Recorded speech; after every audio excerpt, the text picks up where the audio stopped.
माया के डोरी में बंध गे ए वो रानी, तोर बिना अब कोनो नहीं है कहानी। माया के डोरी में बंध गे वो राजा, तोर संग बीते अब जिंदगी के सांझा। हो माया के डोरी में बंध गे वो रानी। तोर मुस्कान जैसे चंदा के अंजोर, तोर बोली में बोले मन के मोर।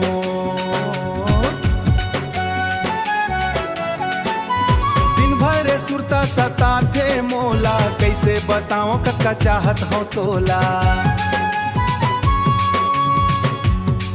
तोर नैना के काजल बन, नैना के काजल बन जाऊं मैं, तोर सपना के दुनिया सजाऊं मैं।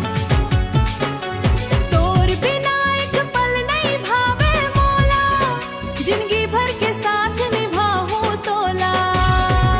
माया के डोरी में बंध गे ए वो रानी, तोर बिना अब कोनो नहीं है कहानी।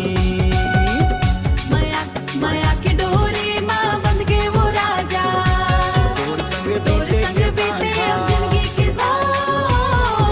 माया के डोरी में बंध गे वो रानी।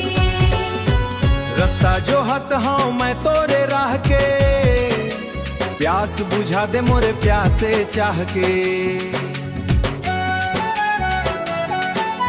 दुनिया ये सारा अब लागे पराया, जब ले चढ़े है तोरे माया के छाया। तोर माया के रंग में रंगे वो सजना, तोर माया में के रे बहिने वो सजना। तोर नाम के अब तो पहिरू मैं कंगना।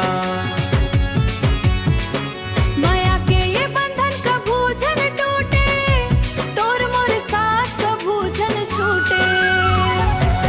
माया के डोरी, माया के डोरी, जन्म जन्म के ये नाता निभावो। एक दूजे के संग जिंदगी बितावो। माया के डोरी